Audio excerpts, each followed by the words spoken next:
미국의 주요 경제 지표가 엇갈렸습니다. 뉴욕 증시가 1월 ISM 비제조업 지수는 예상치를 웃돌았으나 1월 ADP 민간 고용이 17만 5천 건으로 예상치를 하회한 수치를 보이며 고용지표 부진 속에 하락 마감했습니다. 다우지수는 0.01% 하락한 15,443.83을 기록했습니다. 나스닥 지수는 0.5% 내린 4,011.55를 나타냈습니다. S&P 500 지수도 0.2% 밀린 1,751.70의 장을 마감했습니다. 유럽 증시는 유럽과 미국의 경제 지표가 엇갈리면서 경기 전망도 명암이 다르게 나타나 혼조세로 마감했습니다. 유럽 증시가 0.13% 상승한 반면 독일 증시는 0.13% 내렸고 프랑스 증시는 0.01% 올랐습니다. 지난 1월 미국의 민간 고용이 예상치를 밑돌며 둔화됐습니다. 민간 고용 조사업체인 ADP는 지난 1월 미국 민간 고용이 17만 5천 명을 기록했다고 발표했습니다. 이는 전문가 예상치 18만 9천 명보다 낮은 수치입니다. ADP는 지난해 12월 수치도 22만 7천 명으로 당초 발표한 23만 8천 명보다 하향 조정됐습니다. 민간 고용 지표가 예상보다 부진한 결과를 나타내면서 오는 7일 발표된 노동부의 고용보고서 결과가 주목되고 있습니다. 미국의 공급관리자협회는 미국의 지난달 서비스업 구매관리자 지수 PMI가 54를 기록했다고 발표했습니다. 이는 시장 전망치인 53.7을 웃돌고 지난해 12월에 53보다 높은 수준입니다. 이로써 ISM 서비스업 PMI는 49개월 내 경기 확장 위축 국면을 가르는 50선을 상회했습니다. 다만 성장세는 지난해 8월에 기록한 7년 내 최고치인 50.9에 못 미친 수치입니다. 지난달 유로존의 민간 부분 경기가 30개월 내 최대를 확장했습니다. 시장조사업체인 마킷은 유로존의 지난달 복합 PMI 구매자 지수 PMI 확정치가 52.9를 기록했다고 밝혔습니다. 이는 2011년 6월 이후 2년 6개월 만에 최고치이며 지난해 12월 확정치는 52.1보다 개선된 것입니다. 찰스 플로셔 필라델피아 연방준비은행 총재가 양적 완화 축소 속도를 높여야 한다고 말했습니다. 그는 연방준비제도 실업률이 6.5%로 떨어지기 전에 양적 완화 프로그램을 끝내야 한다며 이같이 밝혔습니다. 그는 또 고용시장 상황이 빠른 속도로 개선되고 있고 인플레이션도 안정적인 수준이라고 평가했으며 신흥국 시장의 변동성은 미국 경제에 큰 리스크가 되지 않을 것이라고 덧붙였습니다. 올해 FOMC에서 투표권을 갖고 있는 플로셔 총재는 연준 내 대표적인 매파로 처음부터 연준의 양적 완화 프로그램에 찬성하지 않았습니다. 안녕하세요. 굿모닝 대박 예감의 강동석입니다. 뉴욕 증시가 하락 마감했습니다. 미국의 경제 지표가 두 가지가 엇갈렸는데요. 먼저 개장 전 발표된 1월 미국의 민간 고용 지표 ADP는 17만 5천 명 증가하면서 지난해보다 적은 수치를 나타냈고 시장 예상치인 18만 9천 건도 밑돈 수치를 나타냈습니다. 하지만 개장 후 발표된 비제조업 지표는 더 좋게 나왔습니다. 미국의 1월 ISM 비제조업 지수가 53에서 54로 올랐고 시장 예상치로 2010년 11월 이후 최고치를 나타냈습니다. 하지만 대표적인 매파 플로셔 총재가 실업률이 연말까지 6.2%로 떨어질 것이라는 전망을 반영한다면 현재 양적 완화 축소 속도를 더 높여야 한다고 말한 것이 증시에는 부담으로 작용했습니다. 유럽에서는 유로존 복합 PMI가 30개월 내 최고치를 나타내면서 유럽의 서비스업 경기와 또 제조업 경기의 양호한 경기를 확인할 수 있었고 이제 22 통화정책 회의를 앞두고 22에서 어떤 추가 부양책을 꺼낼지 시장에 관심이 쏠리고 있습니다. 굿모닝 대박 예감 지금 바로 출발합니다.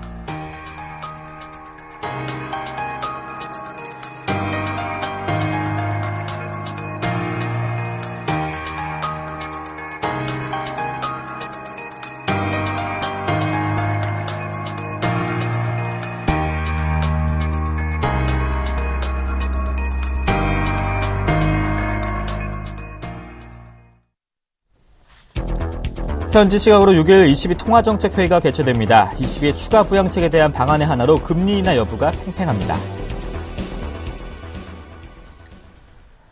마감된 소식을 레이크쇼 인베스터스 이현민 이사님과 함께 해보겠습니다. 안녕하십니까? 안녕하십니까? 네, 뉴욕 증시가 두 경제 지표가 엇갈린 가운데 우선은 민간 고용 지표가 더 부진한 영향에 더 하락 마감했는데요. 유럽에서도 하락이 있었죠?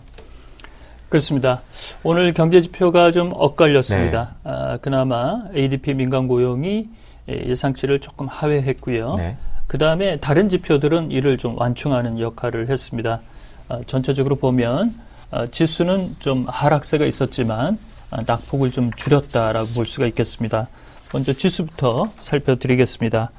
다우가 0.03% 하락했습니다. 15,440으로 마감이 됐습니다. 나스닥은 0.5%가 내린 4,011로 마감이 됐고요. S&P 500 지수도 0.2% 하락했습니다. 1,751로 장을 마감을 했습니다. 오늘 장 마감 이후에 트위터의 첫 그 IPO 이후 분기 실적이 나왔는데요. 시간의 거래에서 낙폭이 좀 커지고 있습니다. 이런 내용들은 현재 그 올해 실적 전망 이런 부분이 시장의 눈높이를 조금 하회한 수치라고 보겠는데요.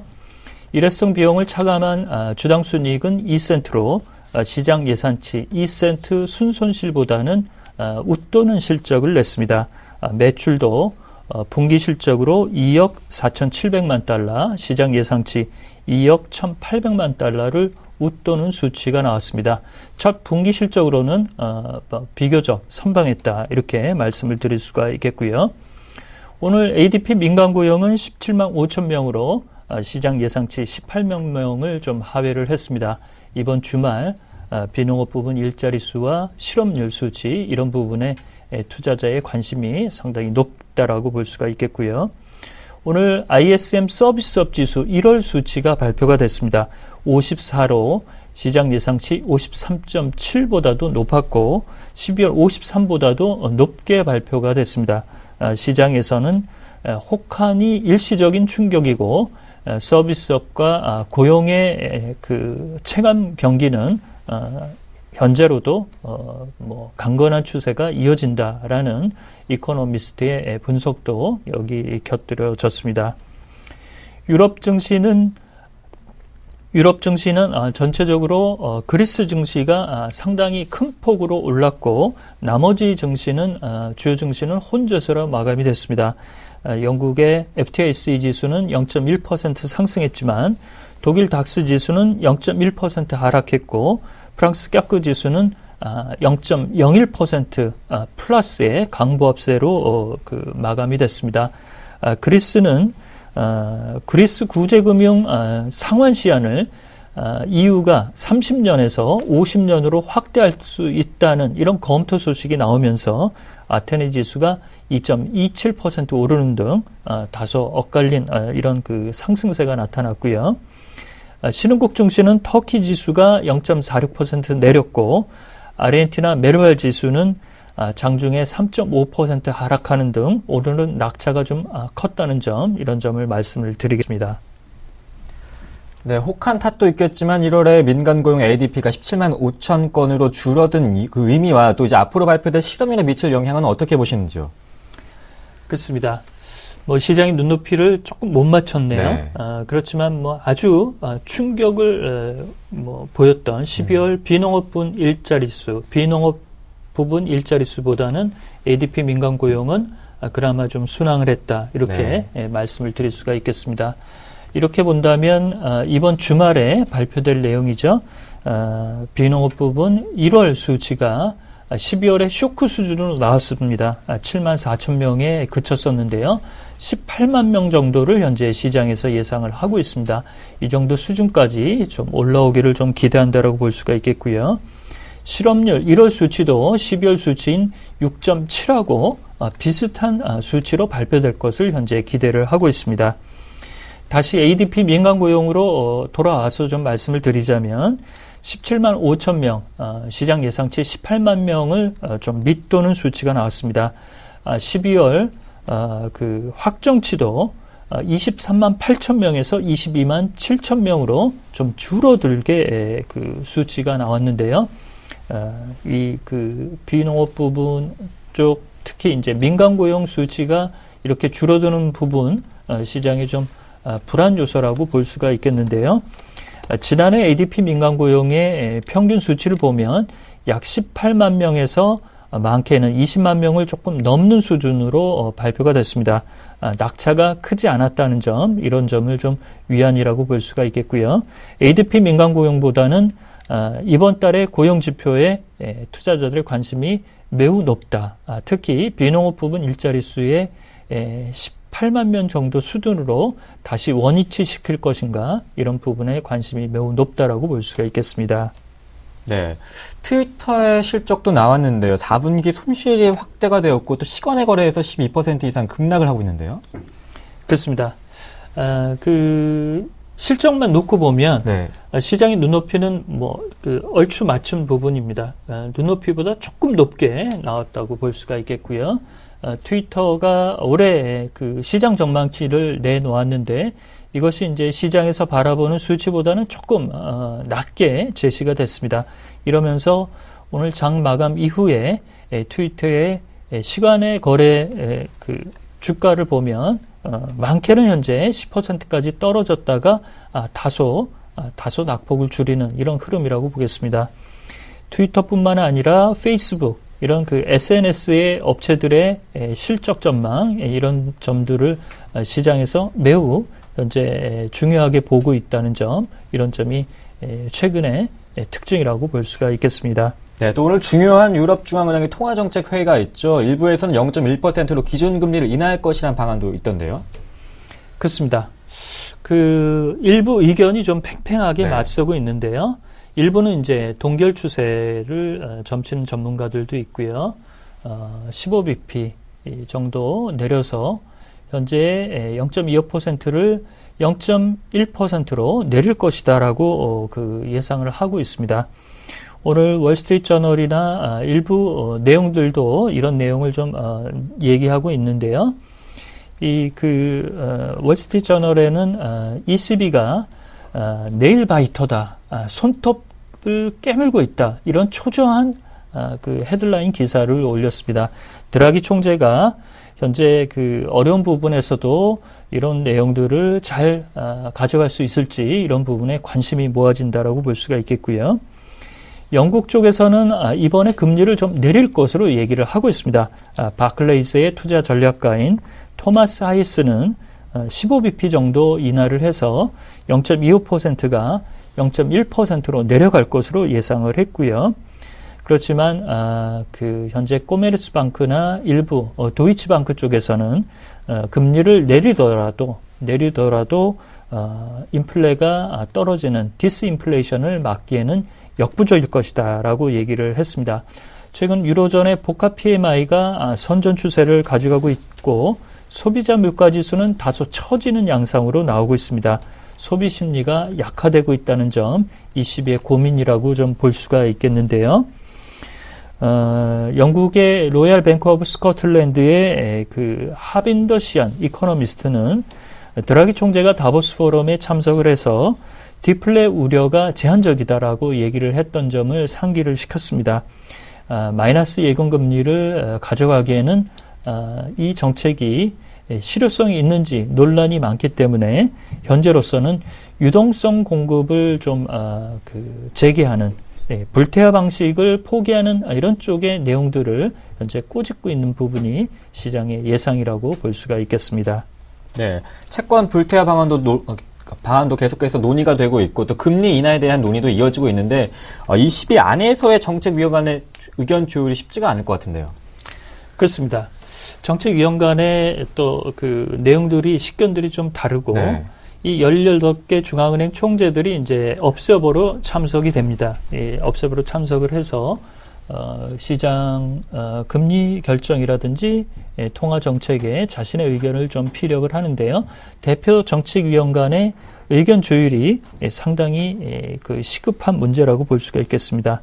이런 부분은 지난해 12월이었죠. 지난해 12월에 발간한 ECB의 경기 전망 보고 이런 부분에서는 그 현재의 디플레 우려가 종식됐다는 이런 내용을 거론한 바가 있습니다.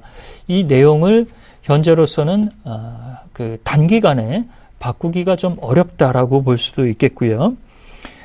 또한 ECB의 국채 매입 프로그램 이런 부분은 속도를 좀 못 내고 있는데요. 이는 EU 조약에 위배될 수 있다는 부분이 ECB의 핸디캡이라고 볼 수가 있겠습니다. 특히 독일의 헌법재판소의 명확한 의견 조율이 현재 드러나지 않고 있다는 점, 드라기 총재가 정책을 구사하는데 다소 어려운 국면이라고 볼 수가 있겠습니다. 이렇게 본다면 이번에 인하와 동결 이런 부분이 있는데요. 지난해 11월 깜짝 금리 인하 이후에 현재로서는 얼마 되지 않았기 때문에 다소 동결을 주장하는 이런 인사들의 그 전망이 아직까지는 조금은 더 우세하지 않을까라고 볼 수가 있겠습니다. 강력한 매파인 플로셔 총재가 현재 양적 완화 축소 속도를 높여야 한다고 발언을 하는데 테이퍼링 속도가 더 빨라질까요? 이분은 올해 6월 정도, 네. 올해 중반 정도에 다 끝내자라고 얘기를 했습니다. 상당히 그 테이퍼링 속도를 높여야 된다라고 얘기를 하는 이런 내용이라고 볼 수가 있겠는데요. 연준의 테이퍼링 속도를 조금 더 높이자라고 얘기를 했습니다. 이 찰스 플러서 필라델피아 연은 총재는 올해 의결권을 보유하고 있는 총재입니다. 여기서 보면 로이터에서도 호키시 케이스, 그 매파의 진영을 대표하는 플러스 총재의 사진이 현재 걸려 있는데요. 올해 미국의 경제 성장률을 3%로 봤고 실업률이 연말에 6.2까지 떨어질 것으로 봤습니다. 매우 실업률의 낙차가 클 것으로 현재 보고 있다라고 볼 수가 있겠는데요. 또한 데니스 로카트의 애틀란타 연은 총재는 경제에 심대한 위축세가 나타나지 않는 한 현재의 테이퍼링 기조는 기조적으로 가져갈 수 있다라고 얘기를 하고 있습니다. 이 중도파의 내용도 QE 축소에 현재 손을 들어주고 있다는 점, 이런 점이 특징이라고 볼 수가 있겠고요. 특히 어제 얘기를 했던 리차드 피셔 총재와 아주 비슷한 맥락의 발언을 했습니다. 뉴욕 증시가 조정세를 보이더라도 통화정책은 이와 별개로 가져가는 것이 원칙이라고 얘기를 했다는 점, 이런 점이 뉴욕 증시에 다소 부담이라고 볼 수가 있겠습니다. 네, 금요일 발표될 고용지표를 확인한 후에야 자세한 추가 테이퍼링에 대한 이야기가 나올 수 있겠군요. 지금까지 레이크쇼 인베스터스의 이현민 이사님과 함께했습니다. 고맙습니다.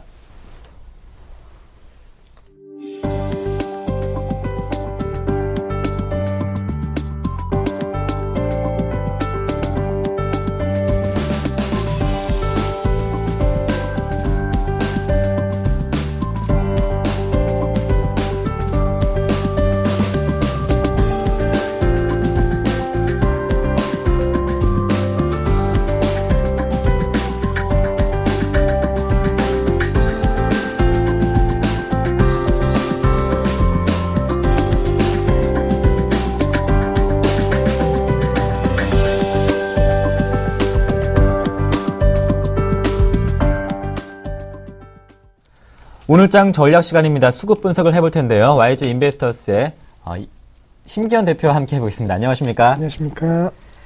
네, 사흘 만에 반등한 코스피 외국인의 매도세가 점차 줄어들고 있는데 먼저 수급부터 분석을 해볼까요? 네, 우선은 코스피 시장 SK 하이닉스에 대한 외국인들 수급, 우리 시장에는 파는 모습 보였지만은 매수세가 강화되는 모습 보였습니다. 그 밖에 고려 아연이라든가 LG전자, 삼성전기, LG생활건강 같은 쪽에 있어서 매수세가 들어오는 모습 보였고, 반면에 매도한 종목 같은 경우에는 현대차, 삼성전자, 현대모비스, 삼성중공업, 신한지주 쪽으로 매도세 보였습니다. 우리 시장에 지금 적극적인 매수 주체로 부각되고 있는 기관 같은 경우에는 현대모비스, 현대차, 기아차, 삼성전자, SK 하이닉스 쪽으로 매수, 반면에 LG전자, LG디스플레이, 페노션, 한국타이어 월드와이드, 락앤락 같은 종목 쪽에 있어서는 매도세 보였습니다. 표를 보시면 아시겠지만 외국인과 기관에 대한 시총 상위 종목군들에 대한 시각이 상당히 엇갈리고 있다는 거, 자동차 업종과 전기전자 업종의 대표주 뿐만이 아니고 국내 시가총액 최상위 종목 같은 경우에는 기관이 연속적으로 그리고 강하게 순매수를 보이고 있다. 하지만 외국인 같은 경우에는 그 관심도가 기관보다는 상당히 덜하다는 것을 알 수 있겠고, 삼성전자와 현대차에 대해서 매도세가 보이면서 역시나 지수에 대한 방향성에 있어서 부담 요인은 외국인 수급으로 작용했다는 것도 종목 수급에서 알 수 있을 것으로 판단되고 있습니다. 하지만 이러한 상황에서 시장의 관심도 높아지고 있고 또 수급으로 개선되고 있는 종목군이 대표적으로 LG생활건강인데, 실적 발표 상당히 부진한 실적 나왔지만은 그 실적 발표 이후에 오히려 수급이라든가 주가에 대한 상승 탄력도 기대감은 더욱더 높아지고 있다는 거, 어닝 쇼크 관련된 종목에 있어서 방향성이 극과 극인 상황인데, LG생활건강 같은 경우는 외국인 수급에 따라 갖고 방향성이 약간 긍정적으로 전환이 되고 있고, 자동차 관련된 업종군들에 대해서 최근에 시장 대비 강세 흐름 보일 것이라는 예상이 나오고 있습니다. 하지만 기관 중심으로 해서 수급이 얼마만큼 지속되느냐, 그리고 미국이라든가 중국 쪽에서의 해외 수출 비중이 얼마만큼 확대되는지가 계속적으로 체크를 하실 필요 있기 때문에 기초 반등 구간은 가능할 수는 있겠지만은 대체적인 상승 추세로 전환을 얘기하기에는 약간은 아직 이르다라는 거. 워낙 약세 및 그리고 워낙 약세의 흐름 속에서 엔화가 강세 흐름 보이고 있기 때문에 단기적으로 그동안 환율 리스크가 해소되고 있다라는 것만 약간은 초점 맞추실 필요 있겠고, 페노션에 대해서 물론 전체적으로 기관 중심으로 해서 매도세 나왔지만은 매물에 대한 압박감이 조금은 줄어들고 있지 않나라고 정리해 드릴 수가 있겠습니다. 그 이유 같은 경우에는 뭐 외국인과 기관의 수급도 중요하겠지만은 아무래도 법정 관리 이후에 출자 전환된 개인들에 대한 매도 심리가 구정 연휴 전으로 약간은 바뀌고 있다라는 거, 구정 연휴 이후에는 약간 그런 매물에 대한 압박감이 조금은 줄어들고 있다라는 점을 체크해 보신다라고 한다면은 악성 매물이 소화된 이후에 매각 기대감만 나와준다라고 한다면은 단계적으로 하락이 아닌 상승 쪽에 무게 두시는 전략도 페노션 리스크 있는 종목이지만 한 번쯤은 고려해 볼 필요 있다라고 말씀을 드리도록 하겠습니다. 네, 코스닥 시장에서는 업종별로 매수세가 뚜렷하게 구분되는데 애니팡에 대한 기대감 썬데이 토지 계속해서 급등했고 어제 상한가를 기록했어요. 네, 우선은 말씀 주셨던 썬데이 토지라든가 위메이드 그리고 CJ ENM 같은 엔터 관련된 종목에 대해서 외국인들 관심을 상당히 좀 강하게 들어왔고, 그밖에 하림이라든가 슈퍼니마 쪽에 대해서도 매수세가 들어왔습니다. 반면에 외국인 매도한 종목 같은 경우에는 GS 홈쇼핑, 서울 반도체, KG 이니시스, 골프존, 레드로버 쪽에 대해서 매도, 기관 같은 경우에는 GS 홈쇼핑, KG 이니시스, 서울 반도체, 루멘스, 코나이 쪽으로 매수를 보였고, 반면에 인터파크라든가 한국정보인증, 옵트론텍, 라이온 켄텍, 레드로버 쪽에는 역시나 매도세 보였습니다. 말씀해 주셨던 애니팡2에 대한 효과, 상당히 지금 가입자 수가 늘어나고 있고, 그에 대한 가입자 수 증가수는 더욱더 지속될 것이라는 분석에 힘이 실리면서 과열 양상 우려 속에서 주가 급등 양상 보이고 있다. 약간은 시장에 있어서 이슈가 약간 없는 상황이 있고 불안 심리가 강하게 작용하고 있기 때문에 대한투자, 경기 방어 성격이 짙은 게임 관련된 업종군들이 대체적으로 부각이 되고 있고, 그 중심에 썬데이 토지가 있다라고 말씀드릴 수가 있는데, 이러한 분위기가 언제까지 지속될지에 대해서 약간은 좀 의문이 든다라는 거. 아무래도 모바일 게임 같은 경우는 잘 아시겠지만은 전체적으로 소비자에 대한 선호도가 빠르게 좀 바뀌고 있는 것이 사실이기 때문에 그러한 여파를 예측하는 것은 상당히 어려운 시점이다라고 말씀드릴 수가 있겠고, 닭고기 관련된 종목군들 사실 조례독과 관련된 이야기가 계속적으로 나오면서 주가 급락하지 않을까라는 우려가 나왔습니다. 하지만 조례독과 관련된 이슈가 나왔을 때에도 불구하고 하림을 중심으로 한 닭고기 관련된 종목군들에 대한 추세적인 상승 흐름 나오고 있기 때문에 전체적으로 이런 악재가 이미 몇 년 전에도 몇 차례 나왔기 때문에 소비자들에 대한 음식료 약간 소비 패턴이 급격하게 변하지 않는다는 거, 그리고 전체적으로 원자재 관련된 종목군들에 대한 하락 흐름이 나오고 있기 때문에 사료 관련된 그런 비중이 상당히 높은 할인 같은 종목에 있어서는 오히려 지금 시점 매수가 가능한 구간이지 않나라고 정리해 드릴 수가 있겠고, 코스닥 같은 경우에도 해외 모멘텀 기업군에 대해서는 수급이 지속되는 모습 보이고 있습니다. 대표적으로 슈퍼리마가 단순히 국내 기업이 아닌 수출에 대한 증가 기대가 나오고 있고, 또 최근에 여러 가지 금융 환경이라든가 약간 그러한 모습 속에서 슈퍼리마의 중요성이 많이 떠오를 수 있는 그런 시점이기 때문에 관심 가지실 필요 역시나 있다. 하지만 레드로버 같은 경우에는 반대로 외국인과 동반 매도세 나오고 있기 때문에 넉잡에 대한 약간의 테마성 재료가 약간 좀 줄어들면서 그에 따른 차익 매물이 나오고 있다는 것도 체크 포인트다라고 정리해 드리도록 하겠습니다. 반면에 개인이 매수 관심을 보인 종목은 외국인과 기업과 확연히 다릅니다. 공인인증서 관련해서 한국정보인증에 대한 관심이 쏠리고 있는데요. 네, 우선은 한국정보인증 말씀해 주셨던 공인인증서 관련된 업체이고 특히나 개인용보다는 법인용에 약간은 초점이 맞춰져 있는 기업이다라고 정리해 드릴 수가 있겠습니다. 상장 이후에 상당히 큰 폭의 상승 흐름을 좀 보였는데, 전체적으로 지금 이 종목 같은 경우에는 약간의 과열 양상 보일 수 있다. 하지만 워낙 공인인증서, 특히나 금융정보, 개인정보와 관련된 기대감이 좀 많이 커지고 있는 것이 사실이기 때문에 그에 대한 중요성이 나온다라고 한다면 한번 관심 가지실 필요 있겠고, 그와 관련된 이 회사를 자회사를 두고 있는 다우기술이라든가 다우그룹 관련된 종목 쪽으로도 한번은 눈여겨보실 필요 있지 않을까라고 정리해 드리면서, 전체적으로 시장 지수 상승을 노리는 개인들에 대한 매매 패턴 나오고 있는데 아직까지는 이러한 매매 패턴에 있어서 확실히 갖기는 어려운 상황이 맞다라는 거 기억을 하자라고 정리해 드리도록 하겠습니다.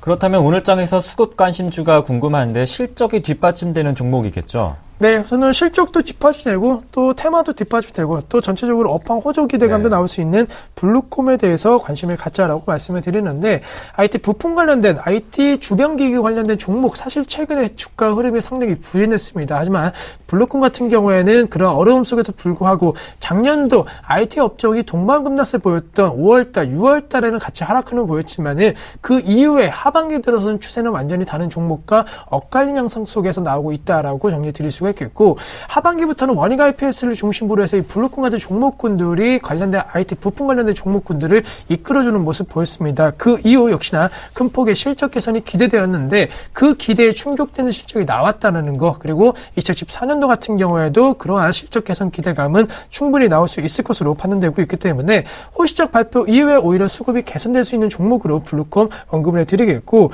최근에 이 스마트 기기 주변 기기에 대한 성장성이 많이 부각되고 있습니다. 단순히 스마트 기기 제품업체 같은 경우에는 경쟁이 심화되고 있지만은 다양한 제품, 다양한 회사에서 여러 가지 제품들이 나오고 있고 소비자들에 대한 소비 패턴도 많이 다양해지고 있기 때문에 그와 관련된 수백 가지의 스마트폰 주변 용품에 대한 관심도가 많이 높아지고 있다는 거 약간은 액세서리 시장에 대한 성장성도 부각될 수 있는 시점이기 때문에 16,000원 아래에서 사신다고 한다면 충분히 가격적인 메리트 있다라는 거 그리고 신고가 랠리 지속돼 준다고 한다면은 18,000원대까지의 추가 반등 랠리는 가능할 수 있을 것으로 판단되고 있습니다. 다만 14,000원 이탈되지 않는다라는 전제 조건 꼭 기억을 하자라고 정리해드리면서 작년도 하반기부터 시작되었던 대차 상승에 대한 흐름 그리고 최근에 급등 양상했다는 매수거래량 증가 기대감은 코스닥 시장에 있어서 약간의 악재 리스크가 나올 때 오히려 이 종목은 상승 탄력도 높아질 수 있는 종목이다라고 정리를 해드리도록 하겠습니다. 기관의 수급이 이어지고 있는 블루콤입니다. 더 좋은 수급 개선이 이어질 것이면서 최고가에 대한 기대감도 언급해 주셨습니다. 지금까지 YG 인베스터스의 심기현 대표와 함께했습니다. 고맙습니다.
네, 반갑습니다. 이상로의 증시 미스터리 시간입니다. 오늘도 또다시 신저가를 갔던 종목군에 대해서 말씀을 드릴 건데요. 현재 시장에서 신저가를 가는 종목군들이 너무나 많습니다. 그 중에서 시청자분들이 너무나 궁금해하시는 종목군들만 모아서 말씀을 드리겠는데 어제는 증권업종에 대해서 말씀을 드렸었고 오늘은 중국 시장의 왕자였죠. 바로 락앤락에 대해서 말씀을 드리겠습니다. 자, 과연 락앤락이 어떤 부분이 이렇게 안 좋았길래 지금 이렇게 신저가를 가고 있는지 그리고 다시 한 번 더 올라갈 수 있는 회복의 가능성은 없는가 그리고 우리가 궁금해하는 중국에서의 매출은 어떻게 진행이 되고 있는지 지금부터 한번 알아보도록 하겠습니다. 락앤락 우리에게 밀폐 용기라는 부분으로 상당한 이슈를 낳았던 종목군이고요. 그만큼 밀폐 용기의 선두주자였습니다. 하지만 지금은 대형마트 같은 곳에도 밀폐 용기에 대한 부분이 진입장벽이 낮다 보니까 상당 부분 경쟁업체들이 많이 생겼고요. 하지만 락앤락만의 프리미엄 가치를 어느 정도 가지고 있는 기업이다. 그렇게 보는 게 좋겠고 주부님들이 1인당 20개 이상을 다 들고 있는 그런 밀폐 용기다. 그렇게 보는 것도 상당히 좋겠죠. 자, 그러면 이렇게 상당한 관심을 가지고 중국 시장에 진출을 했었는데요. 지금 주가는 크게 빠졌습니다. 또한 동남아 시장까지 다시 한 번 더 들어갔다는 거죠. 과연 그 동남아 시장에서는 어떻게 진행이 되고 있었을까요? 지금부터 같이 보시면, 자, 일단은 차트 한번 보시면요. 지금 말씀을 드렸듯이 지금 신저가 패턴이 조금 나타나고 있는 모습이고요. 상당히 지금 주가는 크게 빠지고 있는 모습입니다. 그래서 하단 부분까지 내려오는 모습이었고, 그래서 상장이 되고 난 다음에 주가가 가장 많이 빠지는 계기가 되었다. 그렇게 보는 게 좋겠죠. 자, 여기에서 개인 투자자분들이 또 한번 노리시죠. 아, 여기는 저가구나. 한 번쯤 들어가 봐야겠구나. 라고 생각을 하시는 분들이 상당히 많으실 것 같아서 준비를 해봤고요. 일단 매출부터 한번 같이 우리가 체크를 해보시면요. 자, 4분기 영업이익이 101억 원, 그리고 전년 동기 대비해서 12.5%가 감소하는 모습이 나타났습니다. 또한 4분기 매출액 같은 경우는 1263억 원을 기록을 하면서 전년 동기 대비 6.1%가 증가하는 모습이 나타났다는 거죠. 매출은 크게 늘었네. 생각을 했던 것처럼 실적 쇼크가 왔던 거는 아니구나라는 부분을 우리가 여기서 한 번 더 인지를 하셔야 됩니다는 거죠. 그러면 왜 이렇게 영업이익이 크게 줄었을까요? 바로 이 그림에서 답을 찾을 수가 있겠습니다. 지금 뉴스로 나오는 부분이 바로 태국 법인에 대한 이야기거든요. 태국 법인 자체가 어느 정도 전환이 되면서 거기에 대해서 일회성 비용이 상당 부분 발생을 했다는 거죠. 그 부분 자체가 우리가 차트를 보면 알 수가 있는 게, 자, 영업이익 부분 한번 같이 볼게요. 영업이익 부분을 보시면 2011년도부터 해서 꾸준히 어느 정도는 200억대를 유지하는 모습이 나타나고 있습니다. 거기에서 우리가 눈여겨보셔야 된다는 점이 태국 시장에서의 어느 정도 판관비 손실이라든지 아니면 어느 정도 간접 영업 전환 과정을 통해서 발생했던 부분 자체가 이 기업에 크게 영향을 미칠 수 있다는 부분입니다. 자, 일회성 비용이라는 말씀을 먼저 드렸습니다. 그러면 이 일회성 비용 자체가 한 번만 발생한다는 거죠. 그러면 그 비용이 지금 보실 때 크게 작용을 하고 있습니까? 자, 동남아 시장에서 지금 영업이익을 나타내고 있는 것은 2011년도에는요, 18억, 19억 정도의 수준, 그리고 2012년으로 넘어가고 난 다음에, 도합에서 한 100억 정도 수준이었고요. 그리고 2013년에도 지금 한 60억에서 70억 정도의 수준입니다. 생각보다는 낮다는 거죠. 그러면 지금 대부분의 매출처는 어디에 두고 있을까요? 자, 시청자 여러분 자세하게 보세요. 지금 중국 시장에서 대부분이 나타나고 있고, 미주 유럽 쪽에서는 아직까지 적자를 나타내고 있습니다. 그리고 지금 내수 시장에서 아직도 강세를 보이고 있는 게 바로 이 락앤락이다라는 부분을 우리가 한 번 더 인지를 하셔야 된다는 겁니다. 자, 그러면 중국 시장은 어떻게 흘러가고 있습니까? 중국 시장은 여전히 탄탄대로로 지금은 내수보다도 더욱더 많은 매출을 올리는 곳이 바로 중국이라는 것을 우리가 좀 더 주목을 하실 필요가 있다는 거죠. 그러나 지금 중국 시장에서의 어느 정도 입점은 어떻게 되어가고 있을까? 자, 4분기에는 보섬이라고 깨끗한 나라와 같이 중국 시장에 진출을 좀 해 있는데, 중국의 유아용품 4대 매장의 입점을 계약 완료했고, 중국의 알티마트 118개 지점에서 동사와 보섬이가 입점이 계약이 완료되었다는 소식까지 듣기고 있습니다. 자, 2011년에서 지금 2013년까지 큰 폭의 증가세는 없었지만 꾸준히 유지가 되면서 거기에 매출이 오른다는 것은, 브랜드 이미지가 좋아지고 있는 단계구나. 락앤락이 그렇게 쉽게 호락호락하게 여기에서 끝낼 락앤락은 아니구나라는 걸 우리가 한 번 더 인식을 하자는 거죠. 자, 락앤락이 많이 빠지긴 빠졌습니다. 자, 주가 추이 한번 같이 보시면서 저점을 한번 잡아보겠습니다. 자, 락앤락 한번 같이 볼게요. 자, 매수하는 자리가 가장 중요하겠죠. 지금 17,600원짜리, 17,800원짜리가 거의 저점인데, 지금 어제 종가가 18,100원이었습니다. 자, 제가 볼 때 추가적인 하락이 나타날 수 있는 차트입니다. 하지만 여기서 좀 더 주목을 해보셔야 되는 게, 현재 자리 같은 경우 PER 22배거든요. 이런 락앤락 같은 유통업종 같은 경우는 우리가 PER 관점을 20배로 산출을 해서 보시면 상당히 적정 가치를 구하기가 쉽다. 그렇게 말씀을 드리겠고, 추가 하락이 분명히 있을 수밖에 없습니다. 하지만 가격대로 봤을 때 지금부터 17,000원이 깨지기 난 뒤에는 우리가 좀 더 매수의 관점으로 접근해야 되지 않을까 그렇게 말씀을 좀 드릴게요. 그래서 지금 떨어지는 칼날입니다. 하지만 그 칼날이 좀 더 무드됐을 구간 바로 16,000에서 17,000원 구간에서는 우리가 분할 매수 관점으로 접근하시더라도 충분히 락앤락 공략 가능한 종목이다. 그렇게 말씀을 드리겠습니다. 오늘 추가적인 하락이 나타날 확률이 상당히 높다. 그래서 관망 뒤에 16,000에서 17,000원대 공략 말씀을 드리도록 하겠습니다. 자, 지금 신저가 가는 종목들이 상당히 많습니다. 하지만 지금 이런 시장을 거치고 난 다음에는 제가 신고가 가는 특이한 종목군들을 말씀을 드릴 수 있는 시간이 더욱더 많아졌으면 좋겠습니다. 오늘도 큰 수익률 올리시길 바라겠습니다. 이상입니다.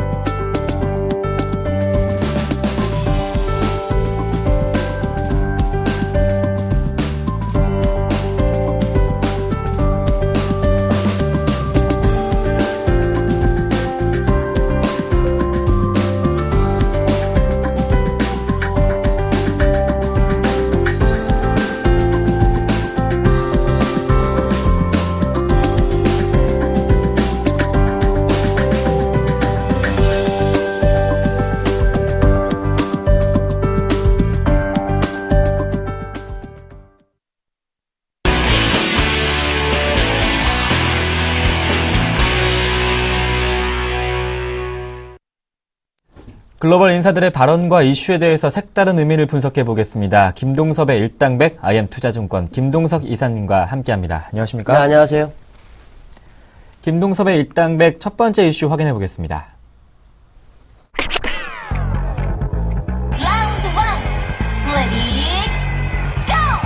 유럽중앙은행이 6일 예정된 통화정책회의에서 추가 부양책을 내놓는 방안을 검토 중이라고 로이터 통신이 보도했습니다. ECB가 꺼낼 수 있는 카드로 채권 불태화 방식이 나오고 있는데 어떤 내용인가요? 그러니까 불태화 방식이란 뭐냐면 이제 네. 유동성을 시장에 공급을 하는데 유동성 공급을 하게 되면은 너무 이제 그 자금이 많이 풀리니까 이것을 다시 흡수하는 방법을 불태화 방식이라고 합니다.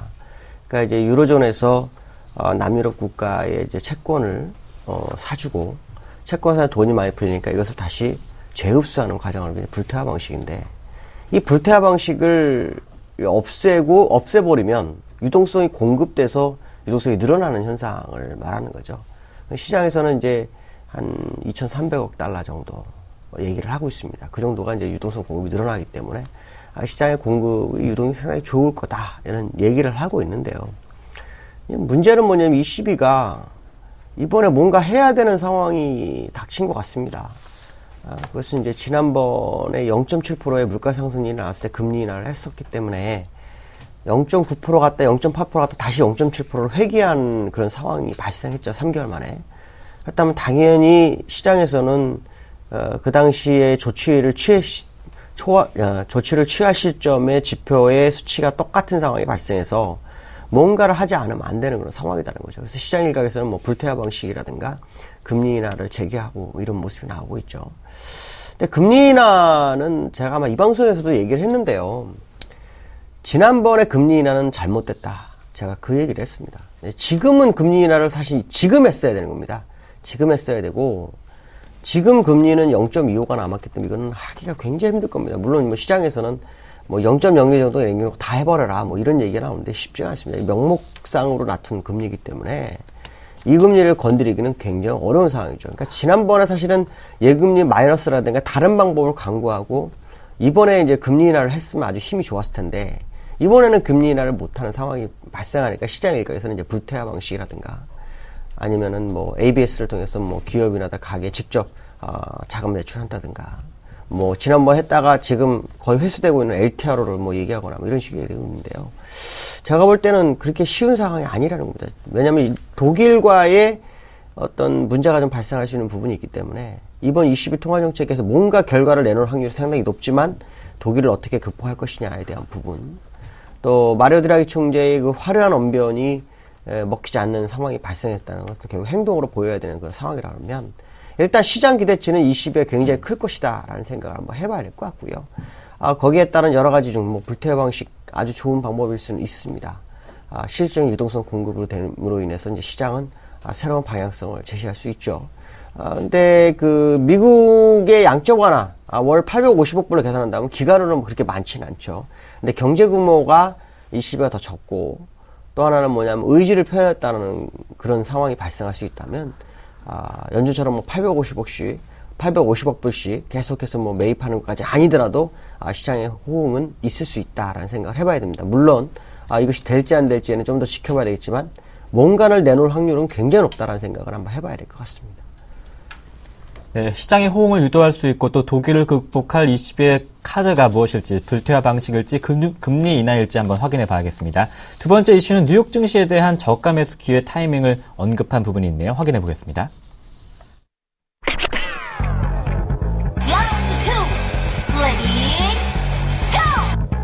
JP모건 수석 전략가가 최근에 미국 증시의 폭락세가 주식을 살 절호의 기회라고 주장했습니다.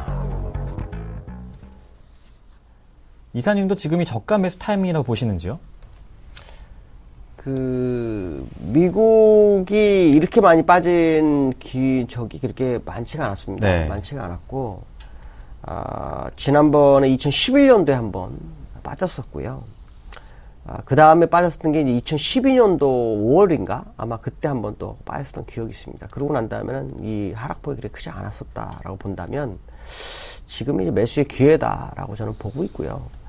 항상 금리 인상 시점에서는 긴축이기 때문에 뭐 시장이 안 좋을 거다라고 생각하시겠지만 그렇지 않습니다. 금리 인상이라는 것은 경기 회복 속도가 너무 빨라지고 있기 때문에 나타난 현상이라고 보시면 됩니다. 그렇기 때문에 오히려 금리 인상 시점에 주가가 더 올라가는 경우도 상당히 많았습니다. 예를 들어서 뭐 신흥국가 뭐 미국하고 좀 차별화해서 얘기할 수도 있고 같이 생각할 수 있는 부분이 있지만 인도 같은 경우에도 작년에 긴축을 했죠. 금리 인상을 했습니다. 왜냐하면 루피아가 너무 약세가 되기 때문에 이걸 막 방지하기 위해서 했는데 그것이 결국에는 주가를 18%를 순식간에 올려버리는 상황까지 발생했거든요.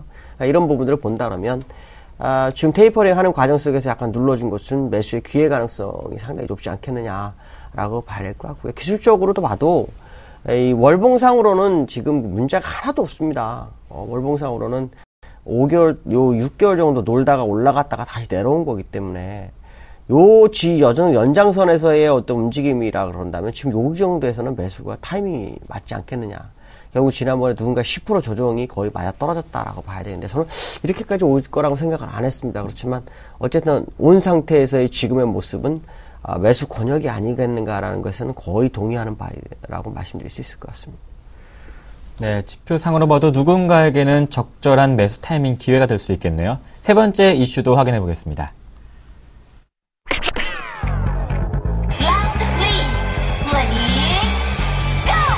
파이낸셜 타임즈가 신흥국 제2 외환위기 우려 확산에도 불구하고 한국은 신흥국의 경제 모델이라고 평가했습니다. 우리 증시에 대한 긍정적인 부분은 어제도 강조했었던 부분이잖아요. 파이널 타임즈가 얘기했다라는 거에 이제 의미를 상당히 좀 부여하고 싶습니다. 네. 일단 그 얘기한 기본적인 것은 이제 이머징, EM이라 그래서 이머징 마켓에 대한 보고서를 통해서 약 22개국을 이제 19개 항목으로 평가를 한다고 합니다. 평가를 했는데 중국 다음으로 우리나라가 가장 많은 점수를 받았고요. 거기에는 일단 외환 보유고가 GDP 대비로 28.5% 정도를 우리나라가 가지고 있다라는 거. 그 다음에 경상수지가 흑자가 나고 있다라는 거. 그 다음에 지금처럼 신흥국 위기가 있을 때는 일단은 그 포트폴리오 자산 중에서 손실을 줄이고 이익을 가져갈 수 있는 나라로 선택을 할 수밖에 없는 거. 그 다음에 지금같이 어려운 상황에서도 선진국과 같은 어떤 그 신용등급을 가진 나라는 거의 없다라는 얘기를 했습니다. 이거로 보면 일단 제가 볼 때는 다른 건 맞죠. 근데 저는 이제 여기서 이거를 얘기하고 싶은 것은 아닙니다. 사실은 파이널 타임즈의 언급의 시점을 지금 생각을 하고 있습니다. 왜냐하면 작년 8월에 외국인들이 약 매수를 시작해서 10월 22일까지 43거래인가요? 매수할 때 파이널 타임즈가 한국을 차별하는 얘기는 가장 늦게 얘기를 했습니다. 그러고 난 다음에 가장 많이 사기 시작을 했죠. 그때 9월 9일부터 10월 22일 사이에. 그러고 난 다음에 파이널 타임즈에서 우리나라 시장을 약간 안 좋게 얘기하면서 주가가 빠지기 시작했습니다. 근데 이번에는 파이널 타임즈가 제일 먼저 들어왔다는 얘기죠. 제일 먼저 한국에 대해서 언급이 시작을 했습니다. 이 얘기는 외국인들이 그때 모습에 따라서 파이널 타임즈의 어떤 의견에 따라서 들어오는 상황이 발생한다면 오히려 지금 상황은 굉장한 매수 권역이라는 것을 알려주는 시그널로 볼 수 있고요. 그들이 우리나라 시장을 흔드는 그런 과정 속에서 가장 먼저 흔들었던 파이널 타임즈가 이번에 가장 먼저 얘기를 했다는 것을 상당히 긍정적으로 보고 있고요. 그 얘기는 외국인의 귀환 가능성에 대한 부분을 생각해야 됩니다. 왜냐하면 특히 파이널 타임즈는 참 재미난 게 있습니다. 그쪽에서는 잘 우리나라를 좋게 얘기 안 합니다, 원래. 근데 영국계 자금이 우리나라에는 가끔 한 6조 정도가 단기성 자금으로 들어왔다 나가는 경우가 있거든요. 근데 그때 외국인 자본 나갈 때 파이널 타임즈의 영향이 굉장히 컸습니다. 지금 빠르게 파이널 타임즈 얘기는 그들의 자금이 우리나라 시장을 겨냥할 수도 있지 않을까. 한 2, 3일 지켜봐야 될 것 같습니다. 수급적으로도 외국인이 이제 살 때가 됐는데 미국이 급락함으로 해서 그 충격으로 외국 매도가 좀 강해졌었거든요. 이제는 매수가 좀 들어올 권역이라고 본다면 시장을 한번 긍정적으로 바라봐야 되지 않을까 이렇게 말씀드릴 수 있을 것 같습니다. 수급적으로도 외국인이 들어올 타이밍 조금 더 긍정적인 자세로 코스피 또 우리나라 증시를 한번 살펴봐야겠습니다. 지금까지 IM투자증권 김동섭 이사님과 함께했습니다. 고맙습니다. 네, 감사합니다. 2월 6일 굿모닝 대박 예감이었습니다. 저는 내일 다시 뵙겠습니다. 고맙습니다.